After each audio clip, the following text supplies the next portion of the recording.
I would also like to devote a couple of minutes to explaining once again the difference between the functional or equilibrium and the kind of evolutionary approach to geomorphology. What does it mean when we have like mountains and valleys? Some people would say that the landscape is always developing, there's always something new forming, new processes would be present, new surface forming forces would be present, and the resulting landscape would be always different. This is the evolutionary approach.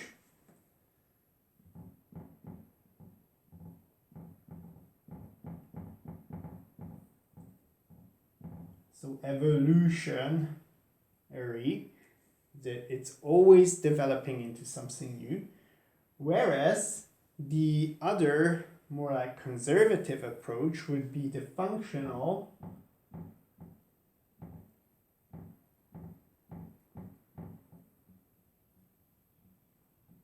or equilibrium approach.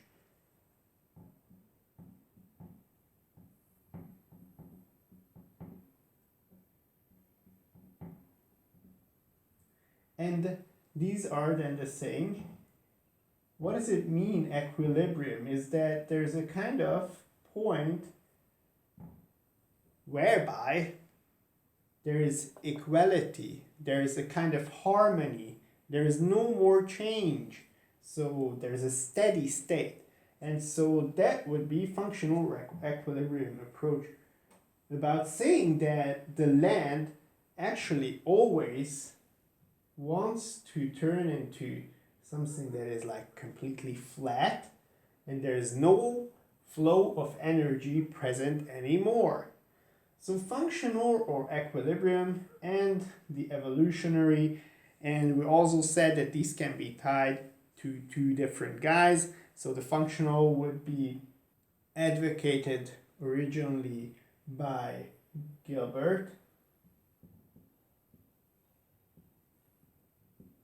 So a geomorphologist called Gilbert, and evolutionary would be supported by Davis, developed by Davis. Now, what is more interesting perhaps in our case is to think about what kind of difference does this mean to our view about how the landscape is changing, or if it is changing at all. Is it just like steady, more like we can say it's going to be the same forever, or is it always changing? And then we had this kind of little chart that we can think of with channel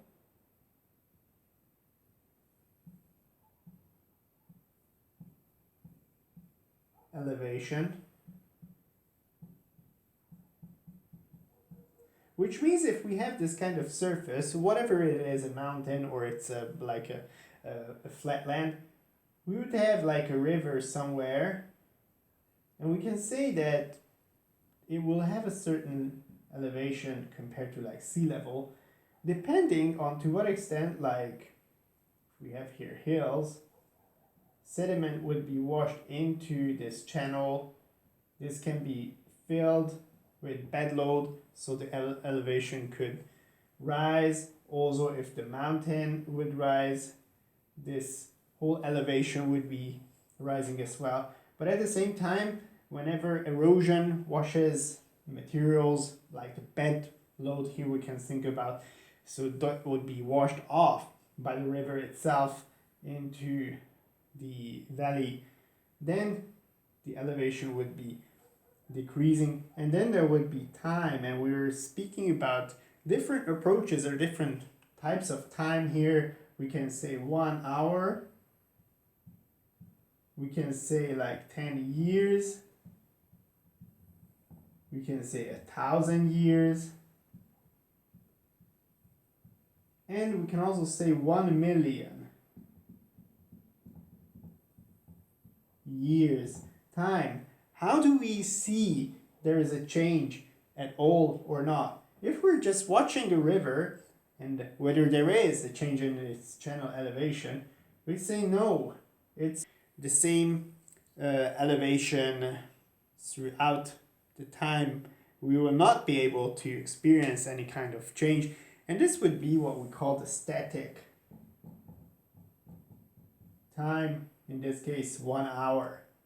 But if we're watching a river for years, it's actually not going to be exactly that way.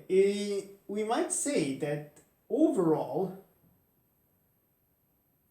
there will be not much change visible, but by time there can be changes in the elevation, and that would be called then the steady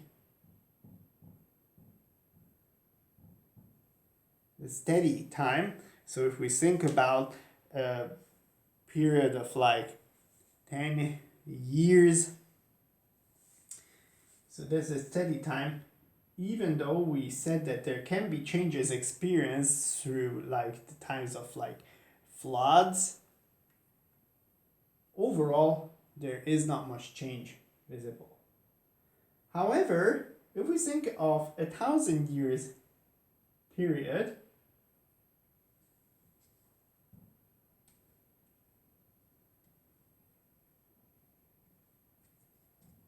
so the earlier was 10 years, in 1,000 years time, here this tiny little bit over there would be 10 years, and that would be what we call the steady.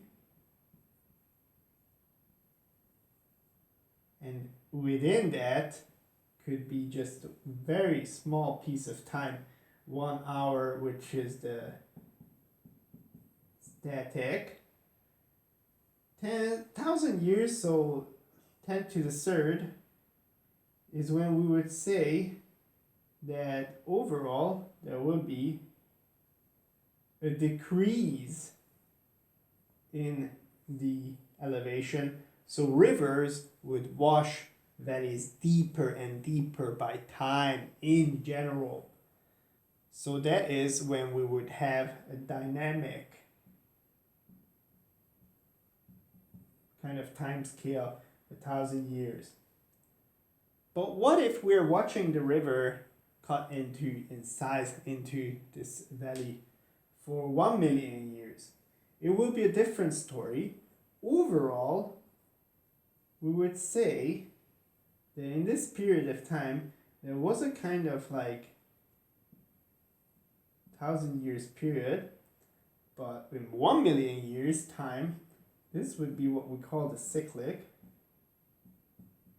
time frame.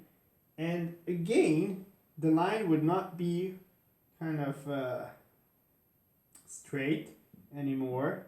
There will be a kind of curve here, a band. So we said that there would be a kind of reaching or moving towards a kind of equilibrium during the dynamic time scale.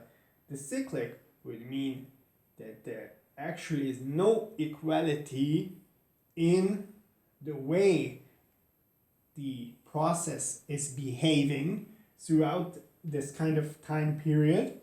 In the beginning, there would be a higher kind of erosion, so a faster drop in channel elevation, and later on, there would be more easing or less force that would be based on the elevation itself.